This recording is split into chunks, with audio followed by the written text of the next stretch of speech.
Hey everybody, welcome to another installment of Q&A with Frugal Tech. This is for the month of April, and let's get started. The first question comes from Dylan Chatterton, who writes, so was this the first and last episode? Now he's referring to Talking Microsoft, and this was a pilot that I did because I wanted to see the reaction to it. So it was published over 6 weeks ago, and I don't see the second episode. I'd watch every week if you continue it. Hey, thanks a lot for the question. I'm glad you like the show. It is something that I want to do. Right now, I kind of have a jam-packed schedule between work and everything else that's going on. But it is something I am planning on doing once a month. And hopefully we're going to have episode number 2 ready sometime here in April. So more on that as it develops. All right, the next question comes from Gabatech, who writes, why don't you do 4K videos if you have a 4K camera? Well, I got a 4K camera because 4K is obviously where everything is heading, and a lot of people aren't there right now. I personally don't even own a 4K monitor. I do have this ultra-wide, but not quite the same thing.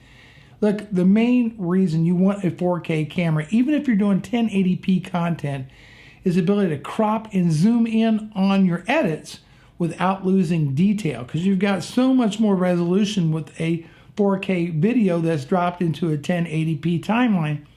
Can actually make it look like you're using multiple cameras if you want to.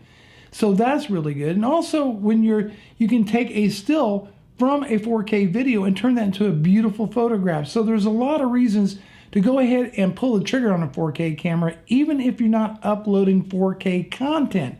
It's still very, very useful, as well as future proofing. So that's why I'm still sticking with 1080p for the time being, but when I'm ready, it's there. I actually have uploaded a few 4K videos, but as I said, I don't even have a 4K monitor, and I suspect most of my viewers don't either.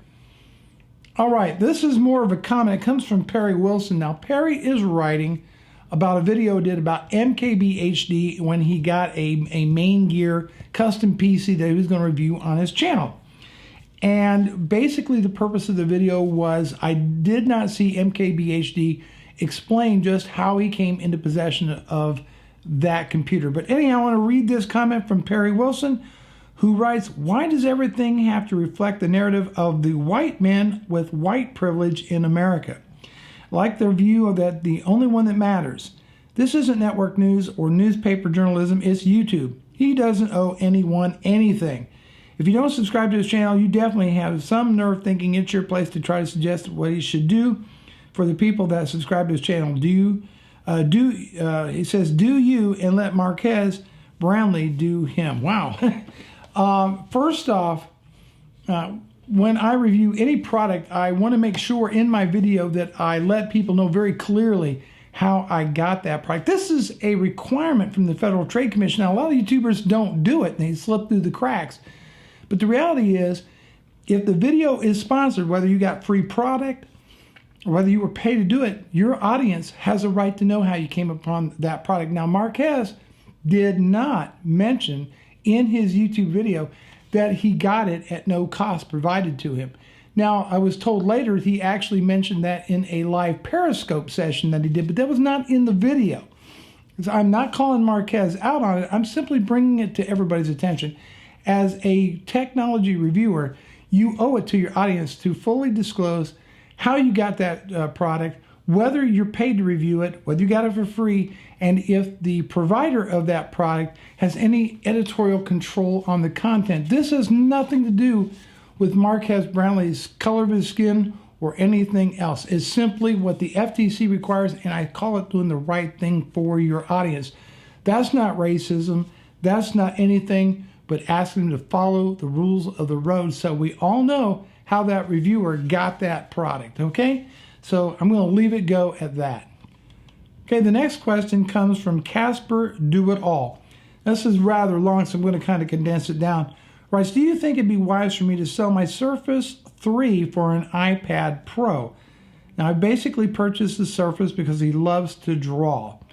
And somebody stole his Galaxy Note 10 2014 edition. I am sorry to hear that somebody did that to you. And that was his go-to tablet for watching content and downloading torrents as well as drawing. He also downloaded movies from the Pirate Bay, streamed movies from websites using Adobe Flash Player. He has a 2-year-old laptop. It's a Windows machine running Windows 10, a custom-built gaming Windows PC. But he goes on to complain that the Surface 3 has not been the best investment for him. He says that a lot of apps keep downloading, using up his precious storage space. He's just had problems with it. What should he do? Should he sell the Surface and get an iPad Pro? What should he do? And I gave this some thought. So basically, drawing is a big deal for Casper. The Surface is apparently not cutting the mustard for him. Would I recommend the iPad Pro? First off, I got to tell you, I don't see the value in the iPad that so many people do anymore. At first, it was pretty cool, but I just think there's a lot of great competition out there. I personally think the Surface 3 is a great device.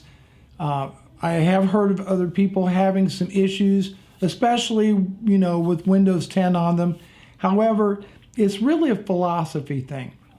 iPad and the Surface have different philosophies behind them, and they're made based on those philosophies. And the philosophy is that one is a full-blown PC in a tablet-type form factor, and the other is exactly what it is. It is a mobile device running a mobile operating system designed primarily for content consumption. I don't get the value in the iPad Pro. To me, it's overpriced and just not worth the money. Maybe, how about a middle ground? What about a Galaxy Tab S2? 32, 64 gigabyte or more. You can pick up a 64 gigabyte Tab S2, which is the same size as the iPad Pro, the new 9.7-inch model, for under $400. And then you can pick up a stylus for around $50. I mean, you're starting out at $600 for the 9.7-inch iPad Pro, the new iPad Pro. You're talking $600 entry fee, then another $100 for the Apple Pencil. You're over $700, and even more, way more, if you go with the almost 12.9-inch iPad Pro. I think you'd be happier in the long run. You mentioned using Flash. Well, on iOS, Flash is a non-starter.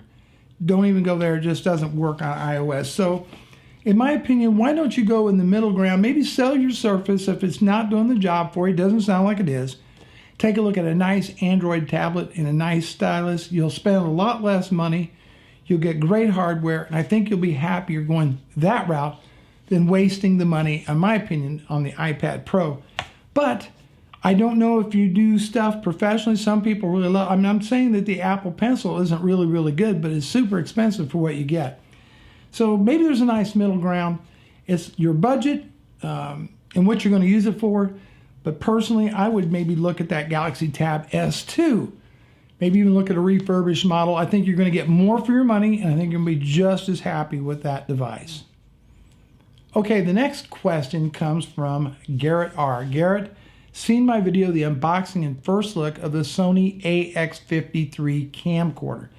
And he writes, just saying, why do people still buy camcorders anymore? Just get a DSLR.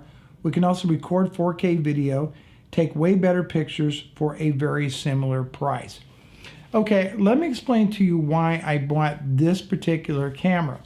It is the Sony Handycam. It is very lightweight and very ergonomic, and it lends itself in a nice fashion for taking run and gun video as well as making videos here in my home office studio. A camcorder is primarily designed to do what? Take video. DSLRs are primarily designed to do photography. And now some of those that functionality has merged between the two, but there's still very much philosophical differences between the designs of the two devices. In my particular case, I like the fact that as a one-man production, it has very fast very fast focus, for example. It's very easy to use, and it takes beautiful video. 4K, 1080p, it can do slow-mo, I can do time-lapse, I can do all these wonderful things. And yes, I can even snap a photo with it. But first and foremost, it's a video device, and it's designed to be easy to use. And that's what kind of the idea of camcorders. And of course, this is not really what I'd even consider a prosumer camera. Prosumer would be more the AX100, which is almost $2,000. Well, around $1,600-1,700. But this is good enough for my purpose. I also love the Boss system, which is the balanced optical steady shot image stabilizer on it. So it's like a Steadicam when you're going down the street and you're doing vlogging.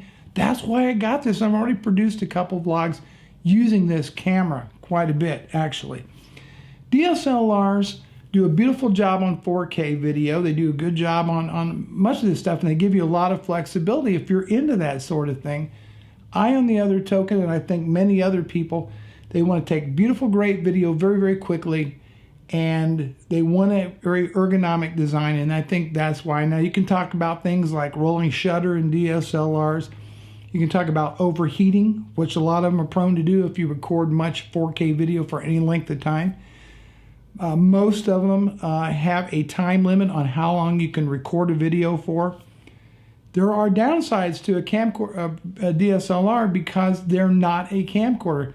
Conversely, I don't have interchangeable lenses. I don't have as much manual control over this thing. So it's a trade-off. For me, this was worth it, and there's people just like me, and there's a great, great market out there for camcorders. They're not going to go away anytime soon. And that's it. Thank you so much for watching this month's installment of Q&A. Take care, everybody.